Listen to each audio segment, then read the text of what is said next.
A todos.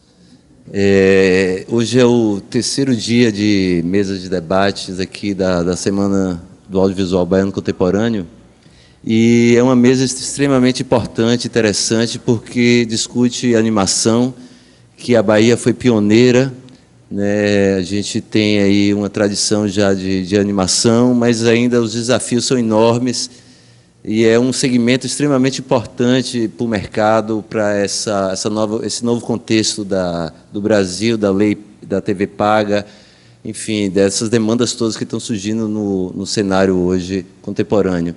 Então, essa mesa, nós convidamos o pioneiro do desenho animado, da animação aqui na Bahia e no Brasil, que é o artista visual, artista plástico, nosso amigo Chico Liberato, por favor.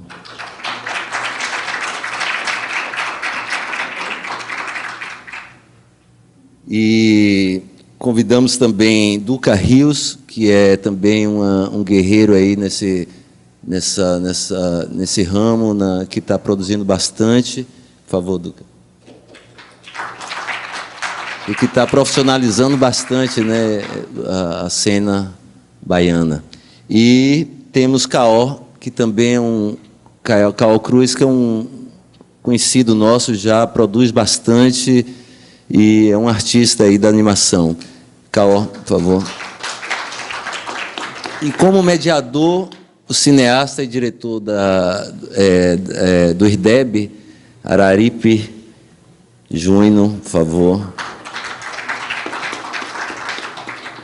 Ele vai mediar e eu vou passar o microfone para ele. Boa noite, eu vim aqui fazer a média. O mediador faz a média. Vivemos num mundo de médias, de mídias e de multimídias, ok? Então, a animação está presente em nossas vidas.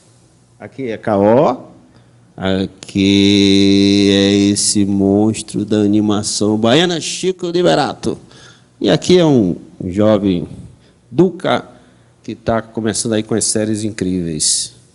Esse menino aí vai longe, junto com aquela moça ali, ó. Certo? Então, a animação está presente no nosso dia a dia de todas as formas. Quando você assiste um filme, é animação. Pode ser documentário, ficção, é animação. A ilusão da imagem parada numa sequência é que faz a gente ter a impressão que as coisas estão se movendo. Na verdade, são fotos animadas pelo defeito que nós temos lá na nossa retina. A persistência retiniana é algo que faz com que uma imagem fique retida e a outra imagem chegue logo mais rápido, e mais rápido, e mais rápido, e a gente tem a ilusão. Olha a minha mão aqui, na verdade, ela está em movimento, mas a gente não percebe. O que podemos fazer com animação no cinema da Bahia é o que essas pessoas vão responder aqui. Eu vou começar com Caó, porque Chico estava falando muito ali numa entrevista, um cara chato, pegou ele para fazer uma entrevista e sugou ele. Então, enquanto ele recupera a respiração, eu vou começar com Caó, e eu vou contar uma historinha aqui de Caó, porque Caó morou 12 anos na França. E Caó é um sucesso incrível. 8 anos na França. Caó é um sucesso incrível. Ele, antes de ir para a França, ele foi best-seller na Bahia. Ele lançou 2 ou 3 livros aqui, certo? E quando ele voltou, ele já estava mais ou menos transmutado nessa coisa, certo?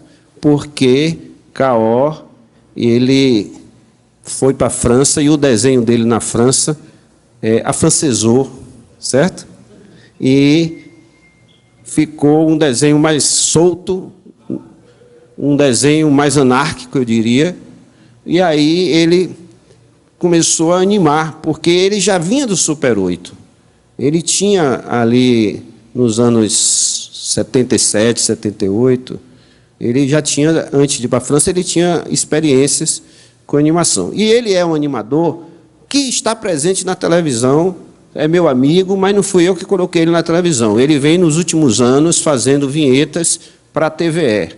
Então, eu queria começar com essa pergunta para ele. Caó, qual a resposta que você tem quando uma animação sua, uma série de animações,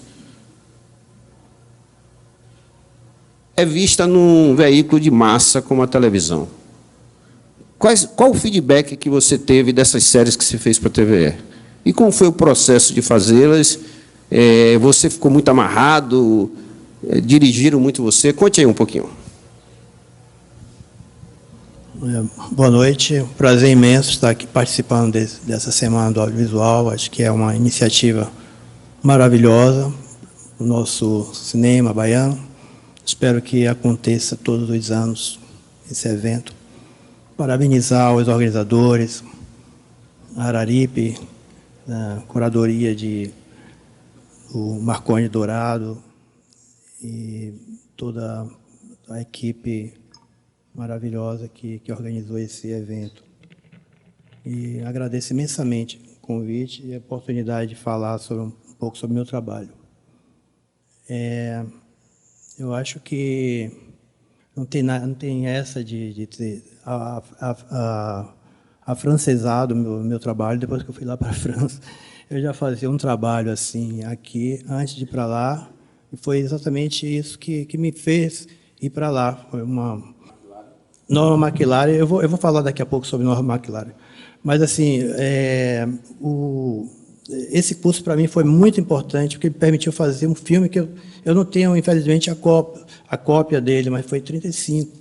E a gente já entrou lá numa espécie de ateliê lá da prefeitura para fazer um filme. Antes a gente mostrava o projeto, e a pessoa que coordenava era um apaixonado, fanático por animação. E ele passou isso para mim, essa paixão, né? Que era porque ele conheceu ele era francês, mas ele conheceu o Norman McLaren no Canadá, na escola dele, né? O Norman McLaren ele não era canadense, mas ele foi convidado. Ele acho que era inglês, escocês, você deve ter sabido melhor do que eu. Ele é escocês, né? E ele foi artista plástico, já desenvolveu um trabalho lá na Escócia. E o governo canadense convidou ele para dirigir a escola, né, oficial National Board do Canadá. E ele fez, assim, na época não existia computador, ele fez muitas experiências assim, com animação, fantástica, entendeu? Inclusive, assim, antes, nos anos 70, não me lembro exatamente, mas assim, acho que era o Museu Costa Pinto, exibiu alguns filmes de Norma McLaren, e assim eu fiquei, né, super, assim, achei aquilo assim fantástico, né?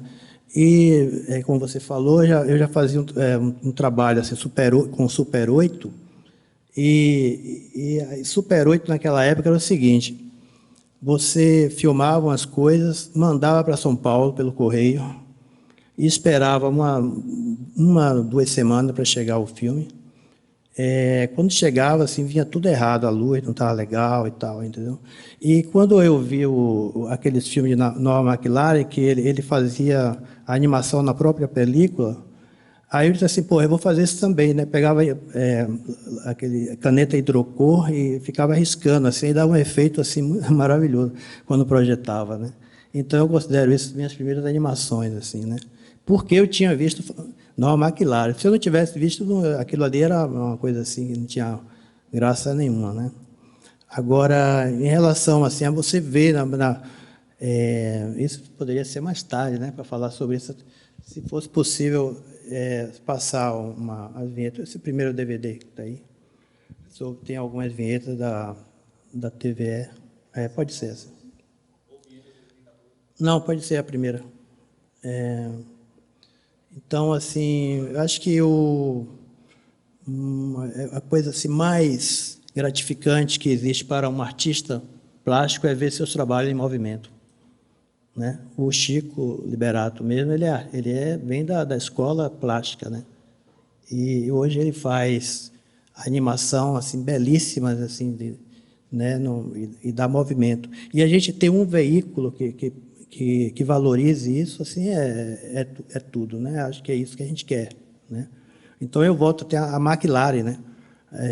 Que teve essa oportunidade lá no Canadá de ter um ateliê que ele ficou à vontade para fazer as experiências dele.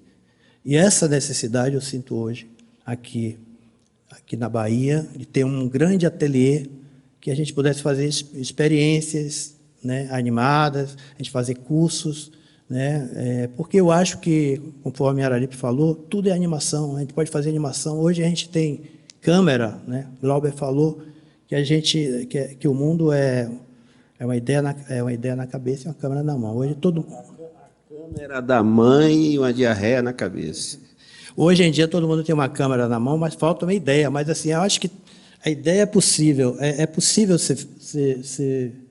ter ideias a partir do momento que a gente seja instigado aonde apresentar essas ideias. Se não existe lugar para apresentar, a gente fica encalhado, entendeu? Dentro da gente não mostra nada. Eu acredito que tem muitas pessoas que têm um potencial criativo muito grande pelo interior, né, da Bahia, de todos os lugares, e sentem carência de um workshop, né, de alguém que esteja orientando para mostrar essas ideias e sem concorrência, principalmente isso, porque um trabalho de animação ele é muito trabalhoso, precisa ter muita paciência para ser um animador, precisa ter paciência demais. Eu atribuo assim, às vezes assim, coloca o outro, então, eu atribuo que o trabalho de animação é igual aquelas mulheres que ficam fazendo tricô, né, no Nordeste, e que faz uma coxa de retalho que leva um ano para fazer aquilo ali, entendeu? E aí, no final, mostra, com grande orgulho, mostra. Às vezes faz um longa, às vezes faz um curta, né? E eu acho que é isso, né? E que a gente... gosto do trabalho solitário, assim, da equipe sozinho, que McLaren fez no Canadá, né? Apesar de ter formado muitos animadores lá, mas assim cada um tinha o seu estilo. E eu gosto de fazer a comparação como aquele artista que vai para o seu ateliê e fica lá um tempão fazendo uns quadros e depois mostra numa galeria, né? Então, eu gosto dessa coisa apesar de que é legal você contar com auxiliares, né, para fazer trabalho. Hoje em dia, realmente, assim, trabalho de série requer uma equipe, né, de profissionais e que tem que ser uma coisa assim legal. Mas eu gosto da coisa assim também anárquica, espontânea, que é mais legal do que aquela coisa muito certinha, que vem do exterior.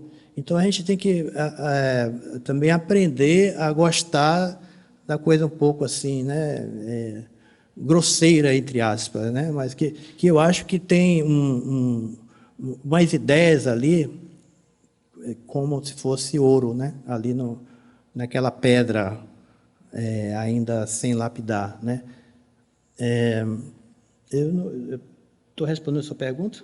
Você não respondeu a minha pergunta. Eu perguntei se você já foi parado na rua, se alguém identifica você, se seus colegas reconhecem, e se você sente que existe uma penetração, porque você está no meio de comunicação de massa. Sim, evidentemente, né? Assim, eu acho que o público da TVE é muito específico, né? E eu acho assim, fico muito satisfeito quando alguém muito honrado, alguém chega e fala: pô, eu vi sua vinheta na TV, pô, legal, né? E eu acho que isso é uma coisa assim de seletiva, de bom gosto. Aquela pessoa tem um bom gosto que assiste a TVE, né? No meu bairro. Entendeu? Eu acho assim. Infelizmente ainda é assim, né? Apesar que a TVE hoje em dia ela tem a melhor imagem, é a melhor imagem que tem. Mas você já usa a internet também. E como é uma coisa e a outra no seu trabalho? A internet já é uma coisa assim diferente, porque A internet você tem um público virtual também, né? Você não sabe qual o perfil daquelas pessoas que está olhando o seu trabalho. Eu tenho uma vinheta mesmo que eu fiz, não sei se ela vai estar no outro DVD, mas tudo bem, que é uma cena de um filme chamado Tico Tico, né? E que supostamente é um boquete, né? Mas é feito através de sombra. E depois não é um pica-pau na árvore, então, quando aparece, né? E aquilo ali teve assim um acesso assim incrível. Eu tirei do ar porque eu fiquei com medo disso. Me assustou essa hora Mas é uma redundância, não é um boquete, pica-pau. Pois é. E aí, mas eu deixei uma outra que já está com mais de 200 mil acessos, né? E eu não sei como ganhar dinheiro ainda, não sei quais são os mecanismos para ganhar dinheiro, até gostaria de saber no Google. Você tem um filme aqui na mostra, né? Esse filme é um filme que você fez em 35mm a partir de uma experiência sua trabalhando para uma ONG que lidava com o tema de prostituição infantil, não é isso? Pode falar um pouco desse filme? Catálogo de Meninas é um filme que foi feito em 2002. Foi resultado de um edital da Secretaria de Cultura, o primeiro edital, onde eles contemplaram 3 curtas e um longa. Foi Lua Violada, de Zé Humberto, que está aqui. O outro foi de Sofia Federico, e o outro meu, um catálogo de meninas, e o longa foi o do Edgar Navarro, né? Eu me lembro. E esse roteiro ele foi apresentado ao CHAME, a organização CHAME, que é o Centro Humanitário de Apoio à Mulher, que é uma ONG que trabalhava na escola, na Universidade de Filosofia. E eu já desenvolvi um trabalho para eles, porque eles faziam uma campanha contra o turismo sexual a partir de história em quadrinhos, que eu fazia umas historinhas em quadrinhos. E quando eu comecei a enveredar no lance da animação, eles me solicitaram um filme, né? E aí eu fiz 2 roteiros. Eles escolheram um que foi Dançando na Europa, que era a história de uma menina que ia que era levada para a Europa com suposto para trabalhar, ou se casar e tal. Chegava lá, ela entrava num spa de ser prostituta, né? E o outro roteiro era o cara que vinha da Suíça para cá, que eu simbolismo como um vampiro, que é o catálogo de meninas, que foi apresentado à Secretaria de Cultura. E esse filme vai ser exibido sábado, né? 3 horas. Foi um desafio muito grande fazer esse filme em animação, porque a animação geralmente é vista assim como uma coisa meio, né, infantil, entendeu? E, na verdade, é um filme que provoca uma reflexão sobre essa temática tão delicada que é o turismo sexual. Ele ganhou um prêmio lá no festival lá do Maranhão. Você usa hoje muito o iPad. Como é que mudou a sua relação com a maneira de fazer? Você produz mais? Como é isso de fazer com a mão? Como é para você? Você também faz isso, né? E é muito legal. Isso aí porque é como se fosse o papel, é o esboço que você faz, né? Depois você coloca lá no computador e aprimora, né? Eu acho que é fantástico essas ferramentas, né, que disponíveis hoje para facilitar a criação, né? Eu venho do papel como o Chico, né? Aliás, assim, eu queria até registrar isso. Eu trabalhei com o Chico, né? Nos filmes dele, Eram-se Opostos, que era lá no Iquiba, foi lá no Iquiba, ali que a gente tinha com os cartunistas, tinha Nildão, Setúbal, né? Aí Chico chegava lá com mais tarefas, a gente fazia, dava conta. Não, assim, mas a animação mesmo, fazendo animação, e ganhando dinheiro, o Chico pagava direitinho, né? E assim... E era para ir para filme, não foi esse filme? Então, aí foi muito legal, foi muito importante essa experiência. E depois, assim, eu fiz um curso lá em São Paulo com o Sérgio Tastaldi, né, lá no centro, lá no Sesc Pompeia, foi também muito legal isso. E essa coisa eu tenho essa experiência do papel, mas assim hoje em dia facilita, né? O digital facilita demais, assim. Eu tento assim dar um traço que que não tem a cara de computador, entendeu?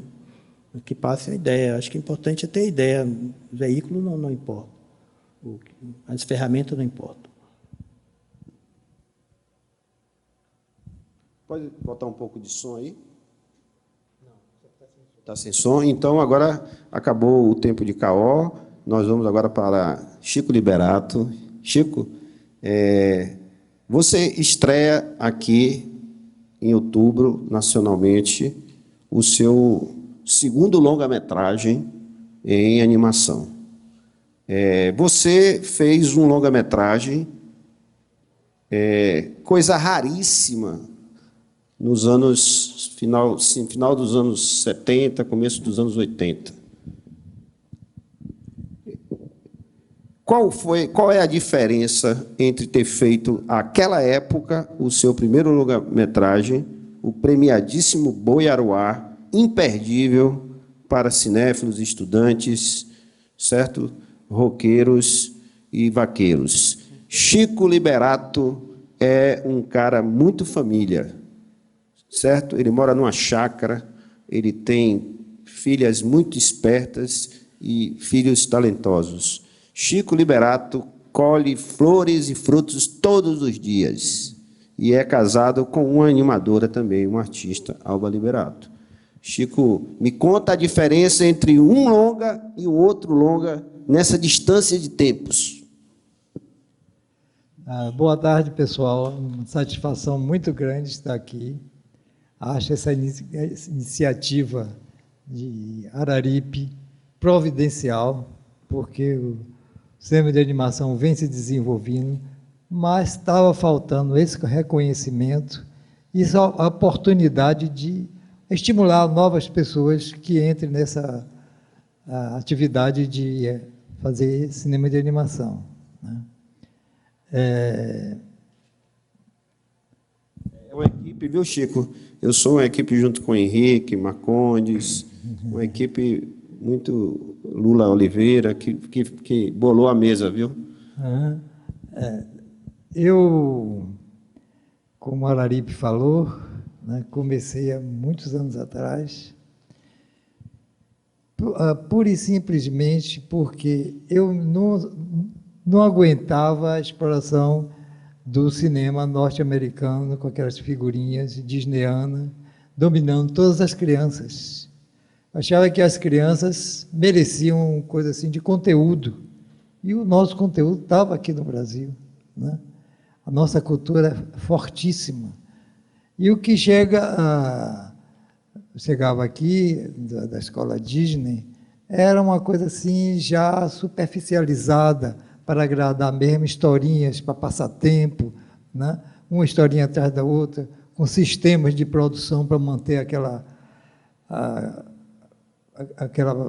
produção enorme, espalhando pelo todo mundo, como os Estados Unidos sempre faz, tudo que eles fazem está no mundo inteiro, né? E eu e assim, a minha família, né, começamos a tentar fazer cinema de animação. Na época, tinha o Instituto Goethe, Roland Schaffner estava lá, e eu tinha a oportunidade de fazer o que vinha na minha cabeça, eu fazia, né? Porque ele abria as portas, e lá ele tinha um tripé com uma câmera 16 milímetros, Djalma Correia, um cara assim, criativo, músico, muito bom músico, percussionista, mas ele lidava muito com fotografia. Então, ele entrou como o cara que resolvia todos os problemas da fotografia e o funcionamento daqueles equipamentos do ICPA, né? Então, fizemos, né, o primeiro desenho animado lá no ICPA, né? Desenhava em casa e levávamos para lá, filmava. E aí, como tinha um músico, a gente colocava a música também, né? Saiu um audiovisual animado, né? Aí eu disse, olha, esse é o caminho. Tá?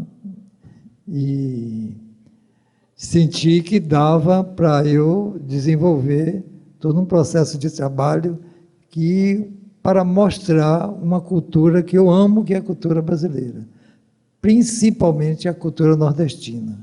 E no desenho, os cordelistas, né? A literatura de cordel, os desenhos que ilustram, são assim fantásticos. Eu sei porque quando eu viajo assim, para o exterior, que eu mostro algumas dessas figurinhas, as pessoas se encantam. O poder de síntese e de expressão. Então, quando nós começamos a fazer o desenho animado, né, eu já tinha um desenho na minha pintura que era fruto dessa escola e essa cultura, né, nordestina. Né? E dessa experiência no ICBA, eu muito ousado, e já estava trabalhando com um pessoal muito bom, né, que ia se desenvolvendo, resolvemos fazer um longa-metragem. Né? Vários curtas nós fizemos, assim, se eu fosse falar dos curtas todos. Um curta desse tinha, em média, quantos desenhos? Você lembra? Olha, ele trabalhava na média de 12 desenhos por segundo, né? Às vezes menos, né? Mas o que é previsto são 24 fotogramas por segundo, né? Os desenhos assim, acadêmicos, são 24 fotogramas por segundo. Eram 24 desenhos. Sim. Mas a gente gostava até aquele movimento um pouco assim, né? Forte, não era aquela coisa suave, né, que Disney tem, né? Então, trabalhando com 12 fotogramas por segundo, foi que nós fizemos nossos curtas-metragens, né? E o que eu vi foi o seguinte, esses princípios, né, que nós adotamos de fazer uma expressão com as características de um desenho nordestino, né?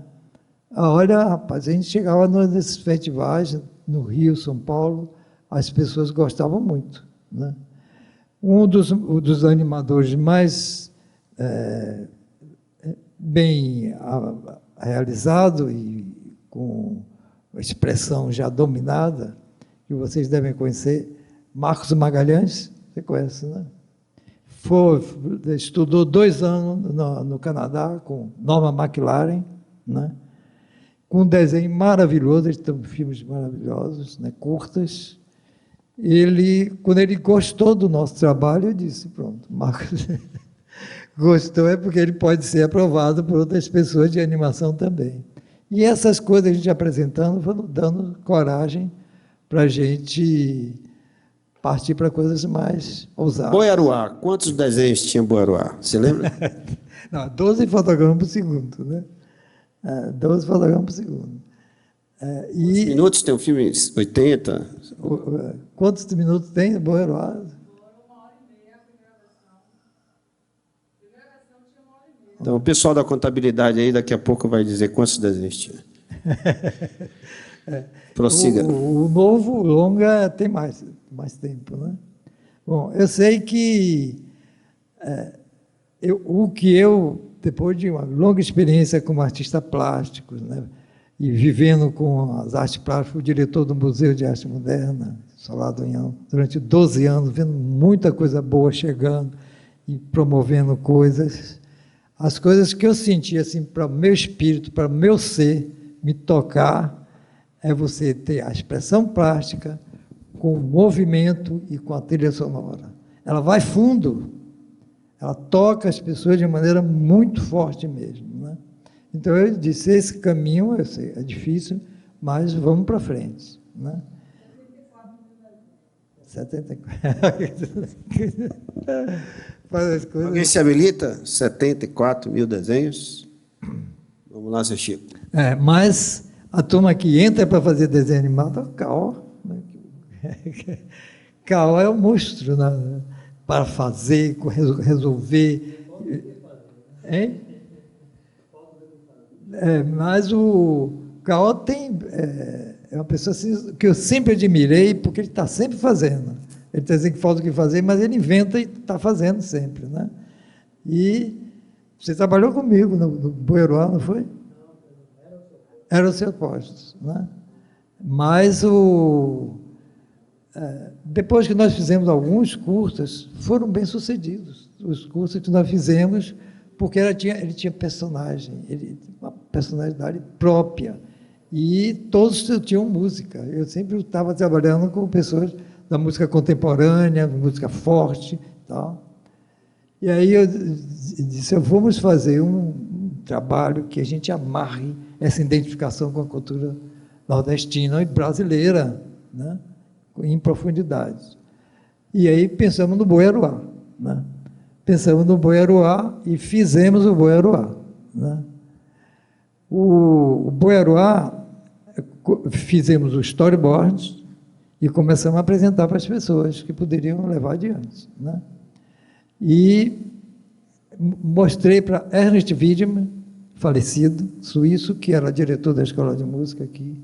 Ele disse, me coloque para fazer a trilha sonora desse filme. Aí ele começou a crescer na minha cabeça e no meu coração também, né? E fez um trabalho maravilhoso, Ernest Wiedemann, com a Orquestra Sinfônica da Universidade Federal da Bahia. São 40 e tantos músicos. Começou a trabalhar. E a proporção que nós íamos trabalhando, íamos passando a trilha sonora e sentindo o filme para animar as outras pessoas. Elomar, aquela figura, né, assim, naquele pedestal, fez a trilha sonora para o nosso filme, a melodia da trilha sonora. E quando eu convidei ele disse, eu vou fazer. Eu contei a história para ele, vou fazer, né? E eu disse, Wiedemann, Elomar topou, vai fazer. E Wiedemann já gravando trechos da trilha sonora, né, do filme, com os músicos da universidade, né, Orquestra Sinfônica da Universidade Federal, né? E o que acontece? Ele me mostrou em 5 minutos, eu me atrapalhei aqui um pouquinho. Bom, aí Wiedemann não entregava a melodia, né? Elomar não entregava a melodia e Wiedemann me cobrava. Chico, olha, já está para acabar a trilha sonora do filme, como é que é? Aí, nesse dia, ele disse, olha, se ele não entregar até essa semana, eu vou ter que botar outra música. Com muito sentimento, mas que ele é o nosso perfil, né, de expressão. Aí eu liguei para ele e falei, olha, está nesse pé aqui. Ele disse, olha, até o fim dessa semana, era assim um dia, terça-feira mais ou menos, eu levo a trilha sonora. E aí, sexta-feira, minha casa hoje tem um muro na frente, na época tinha uma cerca, né, assim, eu vi o cara gritando, Chico, Elomar, né? Aí fui lá, recebi Elomar, e a música, ele disse, a música está pronta. Aí eu olhei para ver se tinha alguma coisa gravada, não tinha nada, né? Eu digo, eita, cadê a música? Ele disse, você tem um violão aí? Né? Eu naquela aflição, o vídeo me cobrando. O pessoal da Orquestra Sinfônica também queria ver o resultado, né? Aí eu disse, eu me lembrei que meu filho Tito tinha um violão, agora subi para pegar o violão, com medo que tivesse faltando corda, né? Aí cheguei lá, as cordas estavam todas lá, disse, levei, ele afinou o violão assim na hora, aí mandou o brasa. Boi encantado de Aruá, boi quem haverá de pegar, meu sabaruno, rei do largo e do grotão, vê se não esquece da promessa que nos fez, naquela quadra de laço, ferro e morão, na luz da tarde, os olhos dela e meu cantar, a mais bonita de Brumada, o pancadão, Jurema ela viu de pegar Boiaruá. Aí levando, e com o violão, aquele violão lindo dele. Rapaz, eu senti uma emoção tão forte, mas fiquei assim que eu não sabia o que falar. Assim. Então, peraí.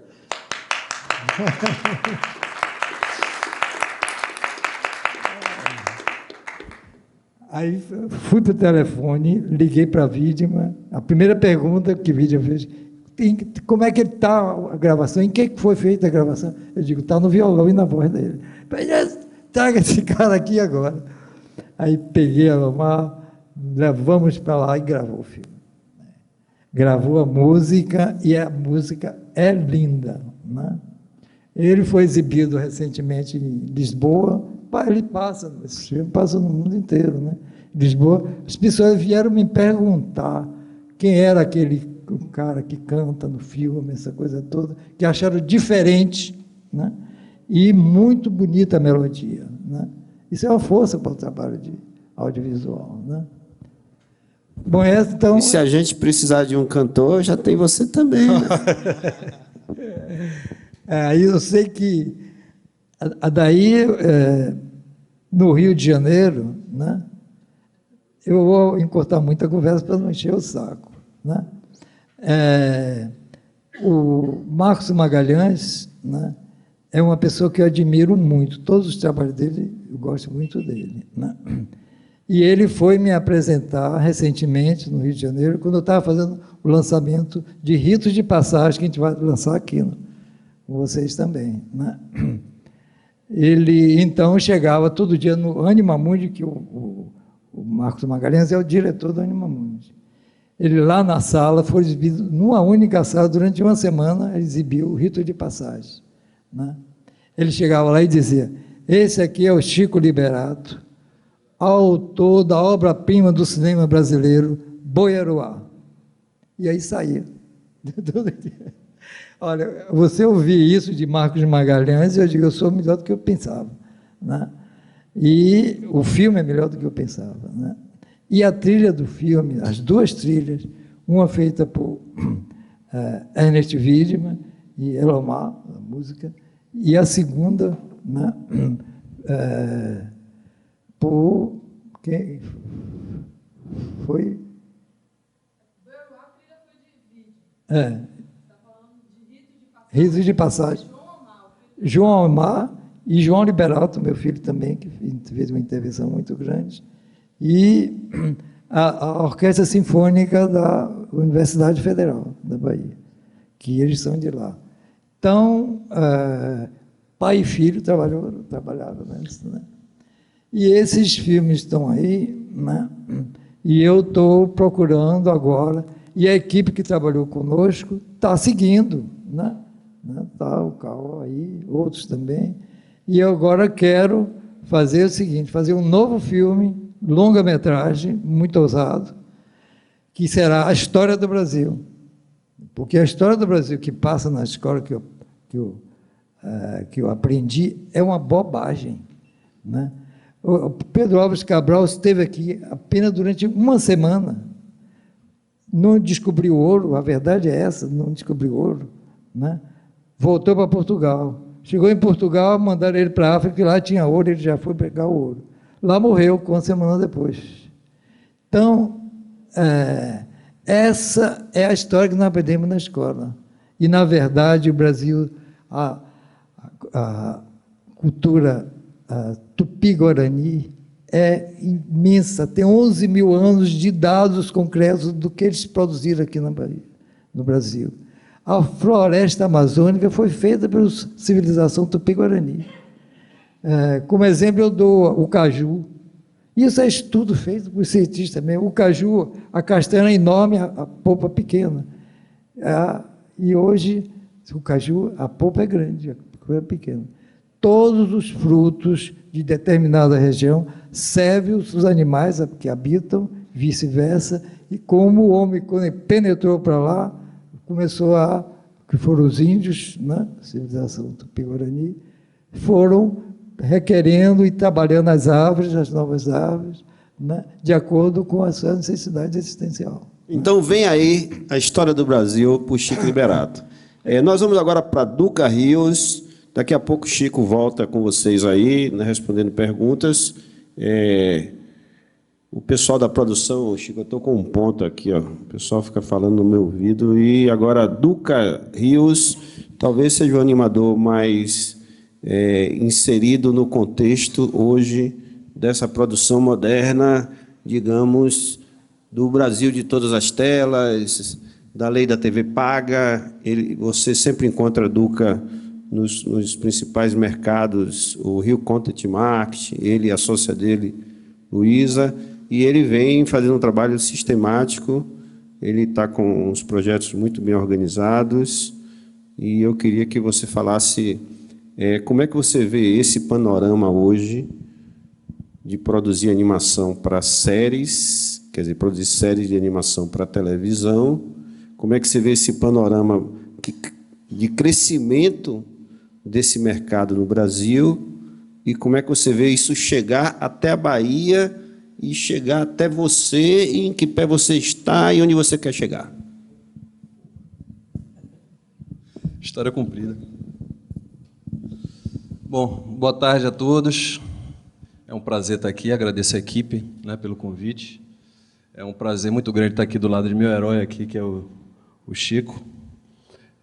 Eu acho que, como boa parte dos animadores, a gente começou a se interessar por animação, eu pelo menos, e acho que muita gente mais também, quando viu o Borauá na TVE, na década de 80, né, e de lá para cá a gente vem produzindo, né, crescentemente, né, esse interesse pela animação, até que eu me tornei um profissional do ramo. Não um animador, ao contrário diferente de Caó e de Chico, mas um artista que trabalha com imagem, um ilustrador, um roteirista, muito interessado na questão da animação.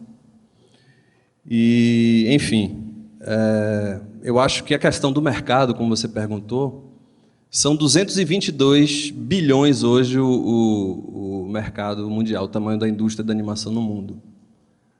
É uma das indústrias que mais cresce hoje no mundo, cresce em torno de 7% ao ano, mais do que muita indústria, mais do que o turismo, por exemplo, né, que é uma indústria imensa e, às vezes, mais valorizada. A partir daí, você tem uma série de estúdios no Canadá, nos Estados Unidos, na França, na Alemanha, na Inglaterra, que produzem continuamente trabalhos, obras audiovisuais, principalmente a partir da demanda das TVs a cabo, né, a demanda crescente das TVs a cabo, que é uma coisa gigantesca e que hoje se traduz também no Brasil, né, como eu vou falar já já. E assim, a questão também das coproduções internacionais, que tem crescido muito em função dessa mesma demanda. Então, hoje o panorama no mundo é um panorama assim extremamente favorável à animação, que dentro do segmento audiovisual, eu creio que é o segmento que é mais promissor nesse sentido de mercado, de gerar subprodutos, não é? De se trabalhar realmente pensar nele como uma indústria. Também no sentido de exportação, porque a animação, diferente do filme, a animação ela vai para todas as culturas, ela entra de forma muito mais fácil.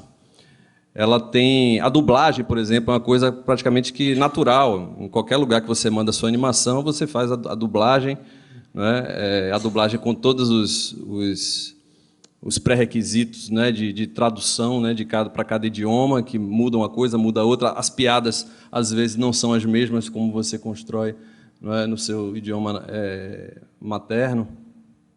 Mas o sentido, né, nas traduções é o que é o mais importante. E, enfim, a animação ela chega e faz sucesso, né, em uma série de países. A gente vê aqui Bob Esponja, por exemplo, né, que fala português aqui, obviamente. E as piadas têm a ver com a nossa cultura.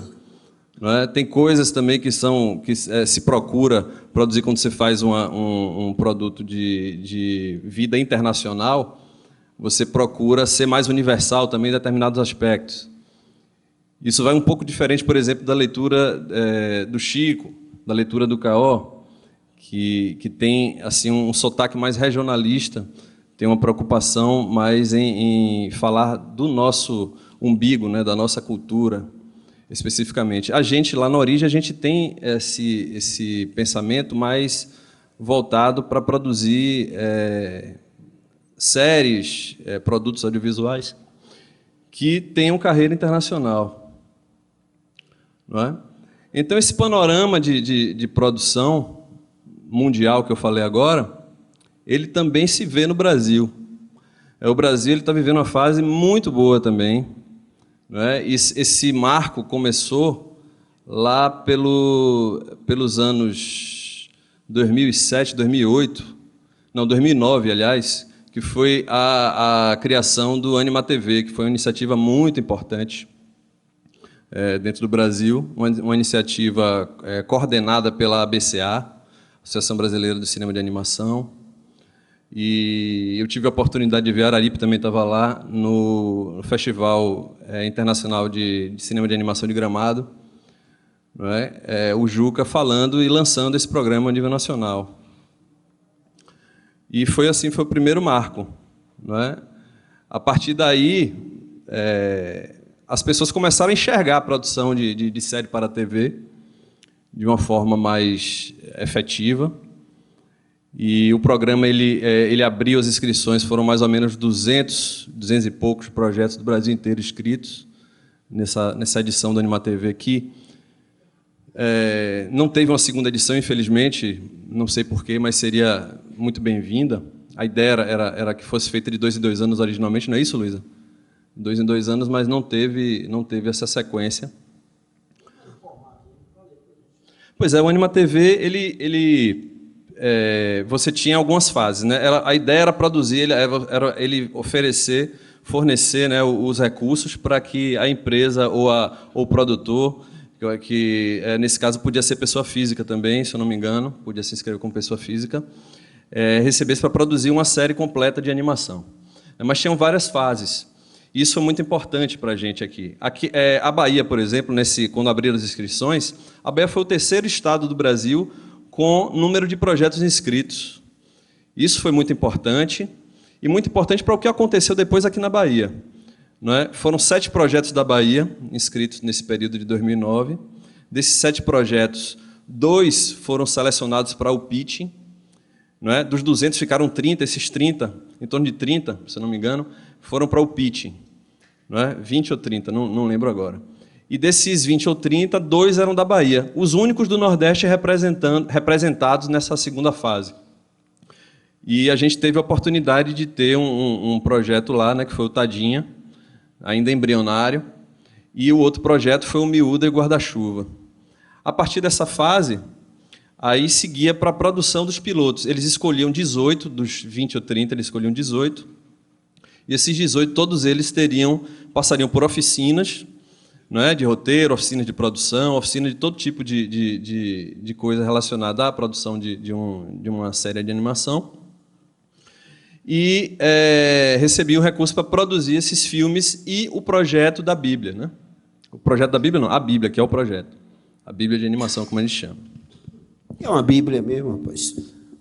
Em que sentido? Litúrgico? O cara tem que ser um cristão novo ou um cristão velho para fazer animação? A Bíblia é o projeto completo, ou seja, por que chama a Bíblia? Isso chama até internacionalmente, Bible, né? É como se fosse todo o universo do personagem, da série, né? Então você tem aspectos psicológicos, você tem cenários possíveis e impossíveis, você tem toda a construção do personagem, em detalhes, você tem todos os roteiros, você tem todo o desenho de produção, ou seja, você tem o projeto completo. São livros assim, quando está pronta mesmo, fica um livro assim, mais ou menos dessa grossura. A sua empresa, ela é origem por causa do Gênesis, e quantas Bíblias tem hoje a origem? A gente hoje está trabalhando com em torno de 7 projetos. São 7 projetos de animação, né, que estão alguns em fase já de produção, já para entrar em fase de produção. Tem um que já está em fase de produção, na verdade. Tem o Tadinha, que é um projeto assim, que é o que, digamos assim, o carro-chefe da gente, que recebeu o recurso do FSA, né? É uma coprodução da Origem com a Truque, de Silvia. E assim, a gente também recebeu recursos para o Tadinha daqui do edital, né, do governo do estado. E a gente tem também A Bruxinha Lili foi é um projeto também muito interessante, né, que a gente carregou, foi o primeiro, na verdade, que a gente se envolveu.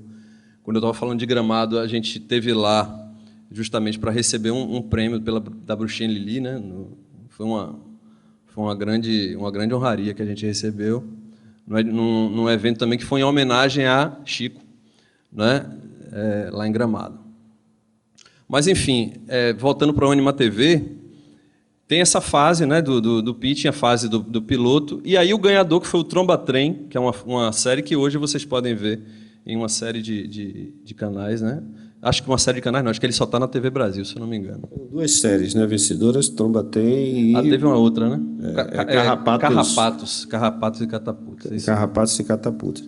É interessante que foram feitos 18 pilotos, todos nessa série venceram para fazer 18 pilotos de 1 minuto, e esses pilotos foram votados, exibidos na TV Brasil durante uma época, e depois houve uma votação pública para escolher esses dois. Eu queria só lembrar que também houve, no início do governo Lula, houve o Anima TV, na TVE do Rio de Janeiro, que foi um edital bem pobrinho, assim, na retomada do cinema brasileiro. Foi, né? Não, acho que ainda era na época do Álvaro Moisés na SAVE, e foram R$10 mil para cada um piloto. E nessa safra foi que foi feito o piloto do Amigãozão. Tem esse momento também. Aí depois deu uma esfriada, mas a BPI-TV, que é a Associação Brasileira de Produtores Independentes de Televisão, junto com a Apex, um pouco antes desse período que ele se referia do Anima TV, já fazia algumas viagens, levava grupos de animadores para mercados, né? Canadá, Cannes, Mipicon em Cannes, que é Mipicon Kids, que são mercados, e também você tem um pouco antes, por volta de 1978 e 79, um movimento muito importante na animação brasileira, que foi o Brasil vendeu um satélite, o Brasil comprou um satélite na mão do Canadá e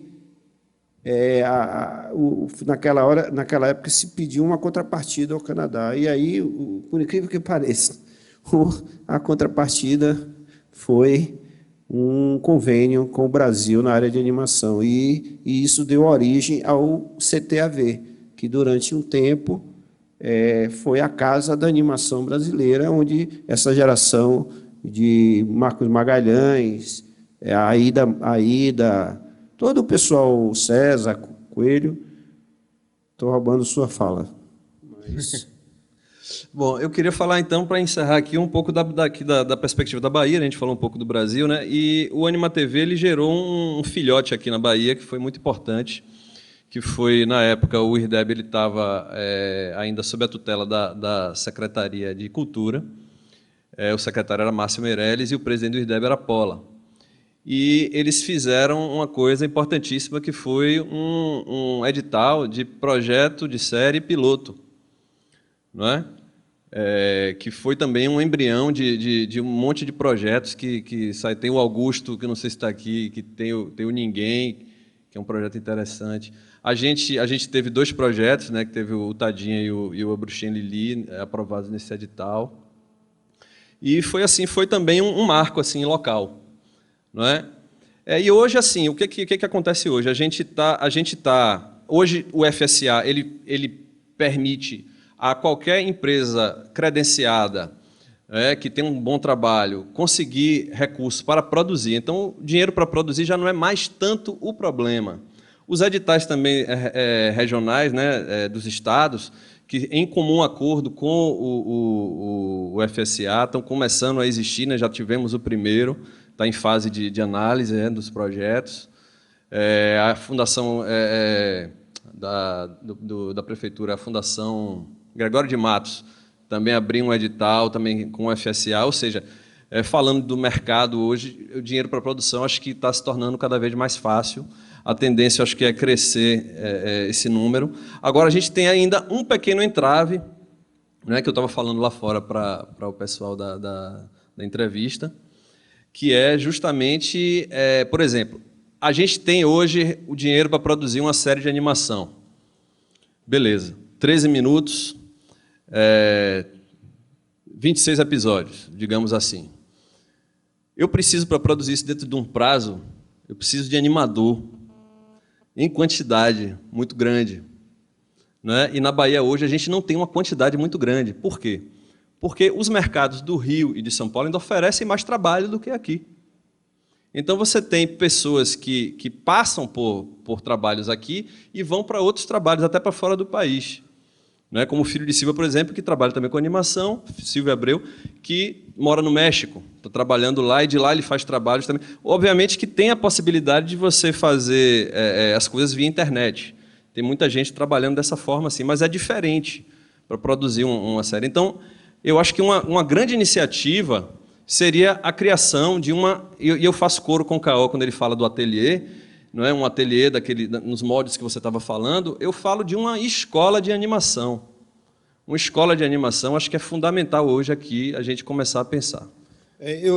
Há pouco eu mandei para a Ancine um projeto, que é um projeto assim, que eu vou encher o saco deles e depois eu quero ver se a gente consegue transformar isso num movimento, que seria uma ação articulada chamada Cidades Animadas, para a gente criar uma cadeia que comece na escola, no ensino fundamental. Então, o aluno começaria a aprender a animar no ensino fundamental, depois no ensino médio, depois no ensino profissionalizante, usando o que já existe na cidade.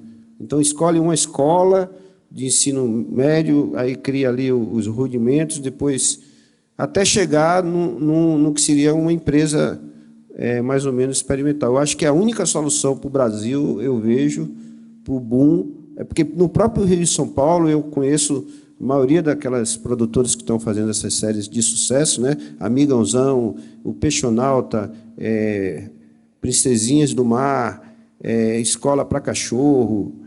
Todas essas séries, eles estão com o mesmo problema que ele está se referindo. Isso lá no Rio e São Paulo. Não tem animadores. Um fica roubando dos outros, tem um processo de canibalismo e realmente é uma situação engraçada. Ele pode, a qualquer momento, ter 2 séries para fazer aqui na Bahia, porque ele tem 7, estão concorrendo, eu sei que quase 2 estão concretizadas, e aí, como é que...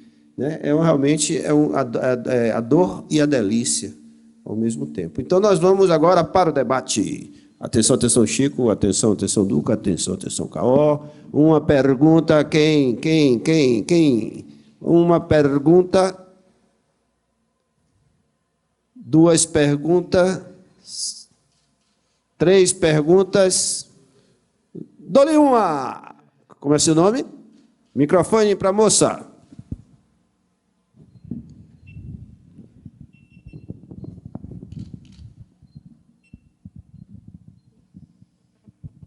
Boa noite, meu nome é Camila e atualmente eu faço uma pesquisa sobre os elementos estéticos da fotografia no Animadoc, né? Para quem não conhece, são os documentários animados, então eu gosto muito de pensar a visão do documentário junto com a animação, que a cada dia vem crescendo mais, né, o interesse desses animadores ou documentaristas, pensando na própria cultura, a forma de pensar o povo. Eu queria saber de vocês, se vocês têm algum projeto atualmente sobre alguma linguagem que vocês usam do documentário animado ou dessas animações tratando sobre alguns fatos verídicos. Eu queria muito saber do Chico sobre esse novo filme que ele está pensando em criar, né, sobre a história do Brasil. Que forma ele pensa de criar as imagens, essa estética dele? A segunda pergunta, nós fazemos de 3 em 3 perguntas, para poder facilitar o pacote 3 em 1. Uma segunda pergunta, dou-lhe uma, dou-lhe 2, dou-lhe 2. Aí, Lula Oliveira. Lula Oliveira é um dos curadores aqui, organizadores do evento. Cineasta, Uma produção muito bonita. Boa noite. Quando eu lembro de Boi Aruá, quando me perguntam assim, qual é um filme brasileiro que você destacaria como um dos melhores ou mais representativos, e Boi Aruá sempre vem na minha cabeça pela sua força narrativa na ficção, né? E aí uma curiosidade assim, por que vocês animadores preferem contar suas histórias através de desenhos e não histórias filmadas numa perspectiva de uma ficção filmada com atores, com elenco, assim?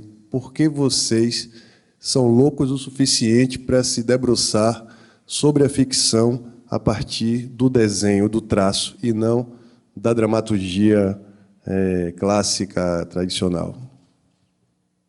Mais uma pergunta. Aí, José Humberto, pesquisador, cineasta, escritor, jornalista, esteve aqui ontem numa mesa sensacional sobre a preservação. Ou a gente faz um movimento para fazer a Cinemateca Baiana, todo mundo junto, ou a gente vai se fritar. Estou avisando, hein? Sério. Zé, mande bala. Bem, eu vi na internet hoje uma foto do homem já entrando na atmosfera de Marte. E me chamou muita atenção uma fala de Duca, quando ele falou que K.O. e Chico Liberato era mais regionalista e ele era internacionalista. Eu gostaria de compreender isso melhor. Muito bem. Então, nós temos aqui perguntas genéricas para todos responder e uma pergunta bombástica para Duca, porque K.O. já esteve em Marte. Todo mundo sabe disso. K.O. já esteve em Marte com um filme chamado Coisinha Linda, como é? Cante aí. Coisinha. Que coisinha do pai. Que coisinha bonitinha do pai. Chico, com você. Qual é a pergunta que eu vou responder agora? Essa moça lá, a Camila, fez uma pergunta para você. Faça aí de novo, por favor. Com tanta conversa que eu estou meio assim voando.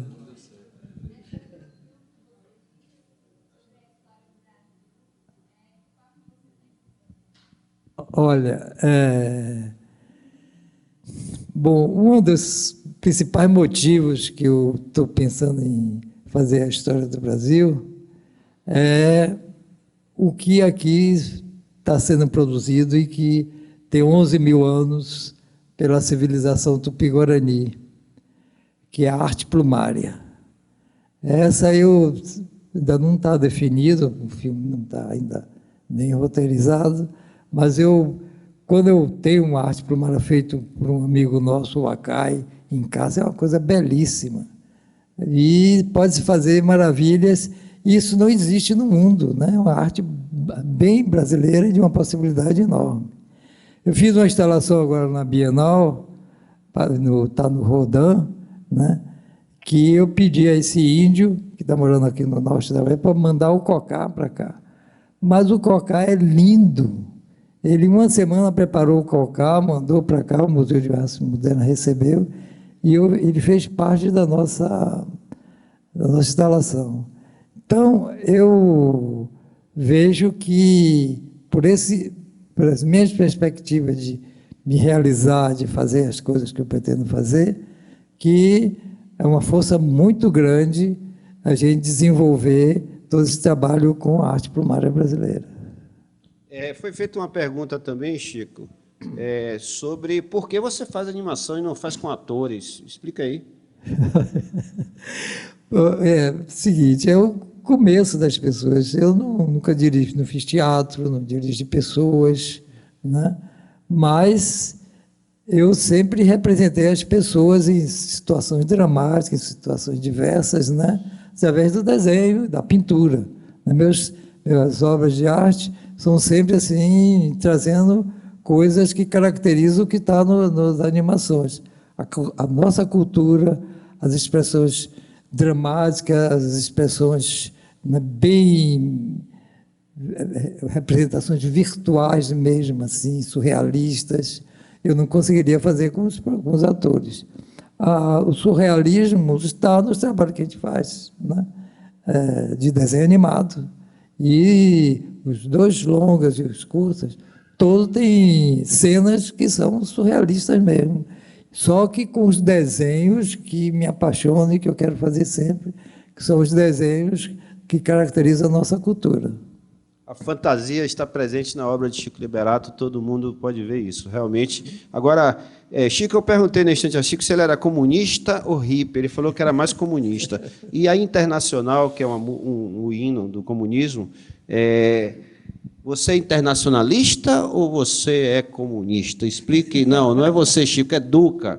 Zé Humberto perguntou por que ele defende o internacionalismo na animação baiana. Zé, bom, a questão é a seguinte, sem filosofar demais, eu sei que se a gente falar de arte, a arte ela não tem pátria nesse sentido, não é? Você compreende o que você vê, e você vê o que você compreende. A obra de Chico foi exibida em Lisboa e Elomar fez sucesso e o filme fez sucesso. Tudo bem, Lisboa são nossos irmãos, digamos assim, né? Em determinados aspectos. E outros países... eu sei que a obra de Elomar também faz sucesso na Alemanha, faz sucesso em tudo que é canto. K.O. também, com certeza, tem suas premiações aí internacionais, seus filmes circulam o mundo e são compreendidos. Agora eu falo assim da perspectiva. O que eu quis dizer com internacionalista? Não foi exatamente isso. Na verdade, foi dentro de uma perspectiva de negócio. Quando você vai tratar com uma televisão, por exemplo, de fora, eles não buscam, em geral, coisas que têm aspectos muito esmiuçados de uma cultura específica.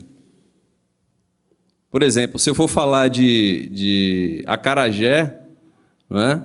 Como, por exemplo, algumas séries, né, alguns projetos de série que existem aqui, por exemplo, o Ninguém, ele tem muito essa linguagem, né, do acarajé, do linguajar baiano.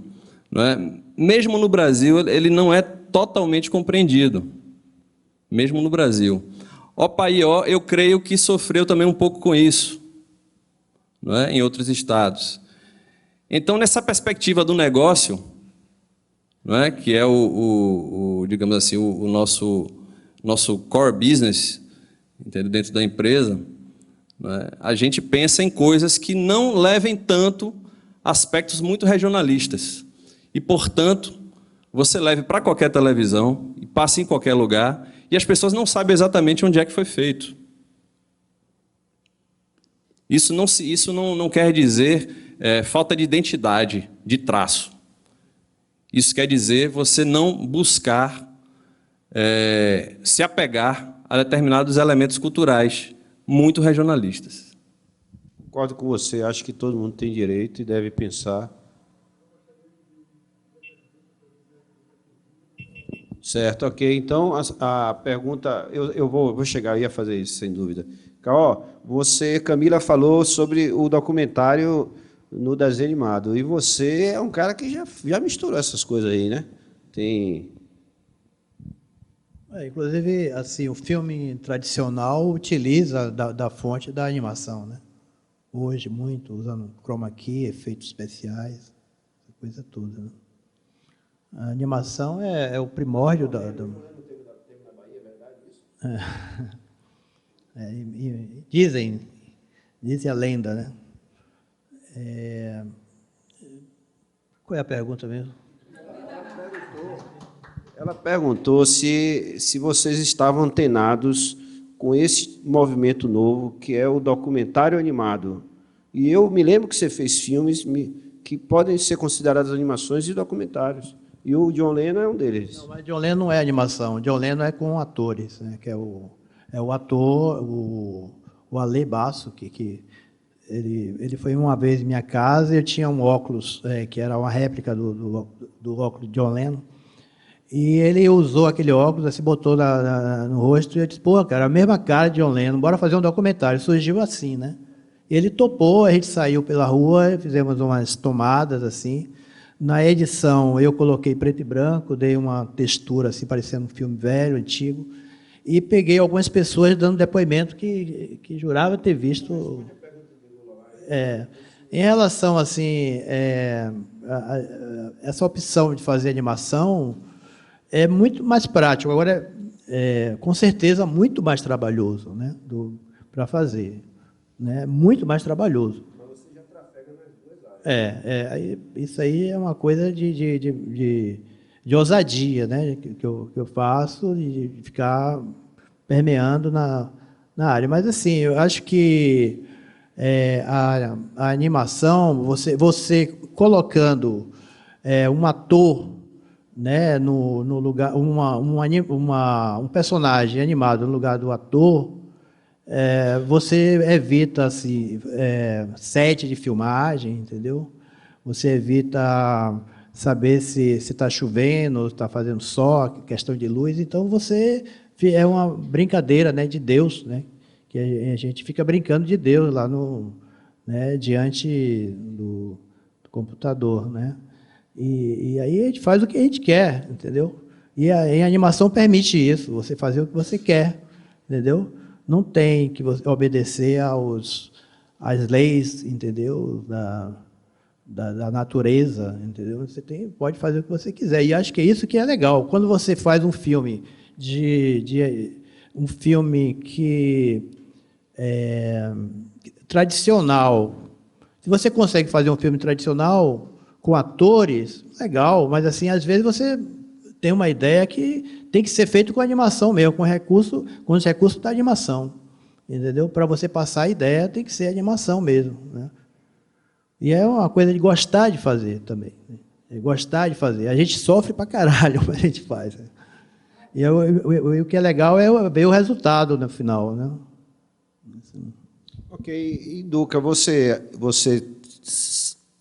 tem um flerte assim em algum momento com live action? Tenho. Eu acho assim que são momentos diferentes.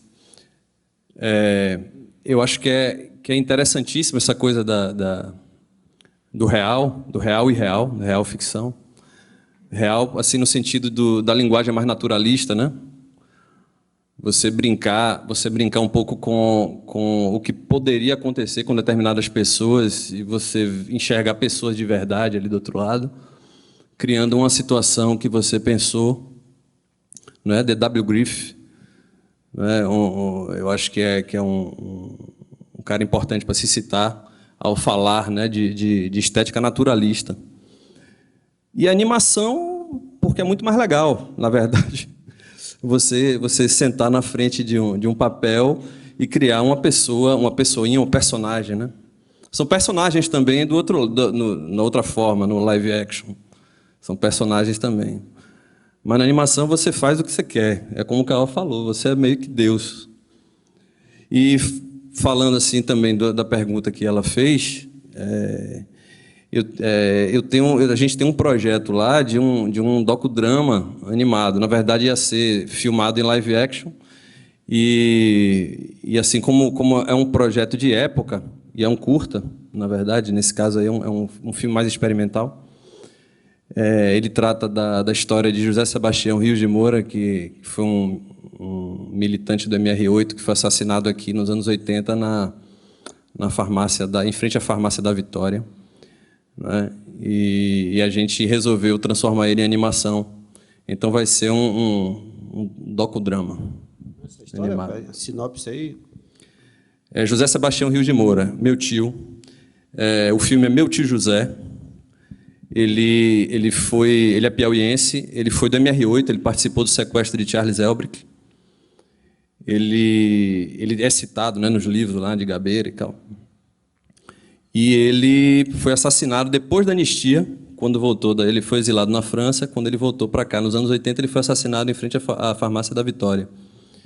E aí eu tenho uma história, não é, para contar. É um filme infantil, mas infantil assim, com um grau de dramaticidade maior, A gente pensou primeiro em fazer live action, mas como era uma produção de época, né, a gente Quando achou... as pessoas falam filme infantil, leia-se filmes para criança. Porque me chamaram aqui hoje para fazer animação, eu achei que era animação de festinha infantil. Então, tem essa confusão. Alguém quer fazer mais uma pergunta? Mais uma pergunta, tem o direito ainda? 2 perguntas, mais uma pergunta. Eu tenho uma. Mais 2 perguntas? Eu tenho uma para Chico. Então, vai lá. Mande você a primeira e depois alguém aí manda a segunda, hein? Por favor, estamos aqui para trabalhar. Edgar Navarro! Daqui a pouco Edgar Navarro vai estar aqui em cima, hein, gente? Ele e um monte de loucos. Chico, eu li hoje, né, que de uma pessoa, de um animador de lá do Rio de Janeiro, um animador antigo até, de que ele falou que a animação não teve cinema novo. E eu fiquei encucado com isso. Eu queria saber o que você acha. Primeiro que eu não sei como é que ele entende cinema novo, né? Como eu posso entender, né? Sempre, desde menino que eu vejo cinema, né? Aí eu faço outra pergunta, o que é cinema novo? Sei como é que você entende. É um cinema que surgiu, assim, porque procurava mostrar mais uma expressão de arte, coisas mais realistas, menos história e mais realismo. Isso seria o cinema novo? O que você acha? Rapaz, eu acho que rótulos, eles vão sempre existir. A crítica adora isso, certo? E, naquele momento, havia cinemas novos no mundo inteiro. Eu acho que, se fosse fazer uma comparação, eu acho que o Boi Aruá é o cinema novo da animação brasileira, não tenho a menor dúvida sobre isso. Edgar Navarro.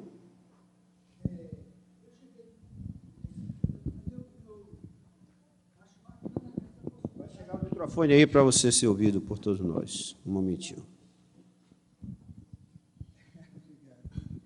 Eu acho muito bom do desenho animado e da animação de modo geral, é que ele não tem limite. Então, essa história de você poder botar John Kennedy contracenando com o Papa Pio XII ou João XXIII, não me lembro qual era o Papa na época, e transando com Marilyn Monroe, uma coisa assim extraordinária que eu vi num livro que eu acho que é obrigatório, de leitura obrigatória, de um cara que é pouco lembrado, mas é um cara genial da cultura brasileira, chamado José Agripino de Paula. É um livro chamado Panamérica. Eu tive vontade uma vez de transformar aquilo num filme, mas eu acho que é quase impraticável você fazer com live action, porque você tem vários helicópteros, com um volume extraordinário de esperma, por exemplo.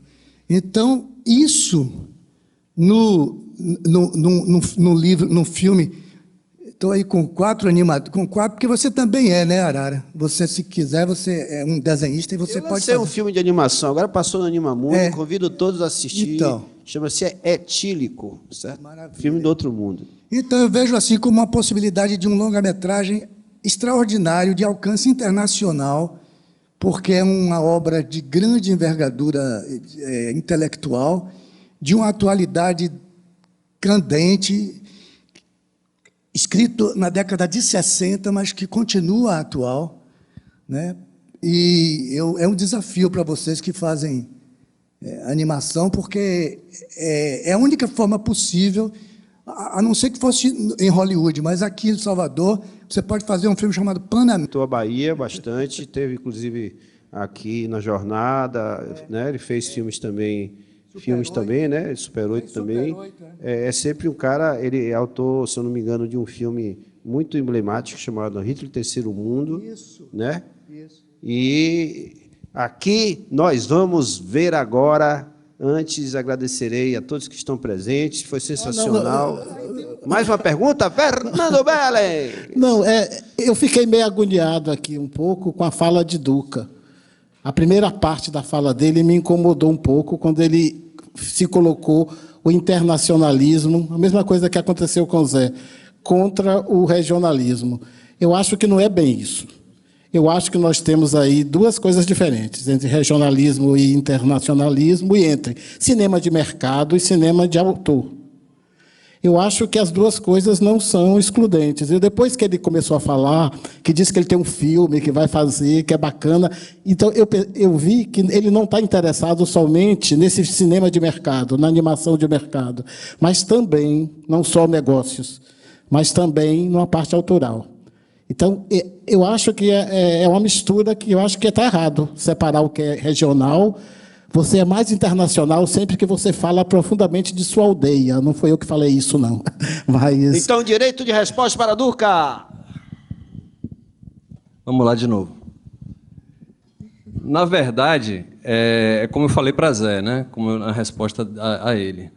Do ponto de vista da arte, entendeu? A gente não pode fazer essa separação.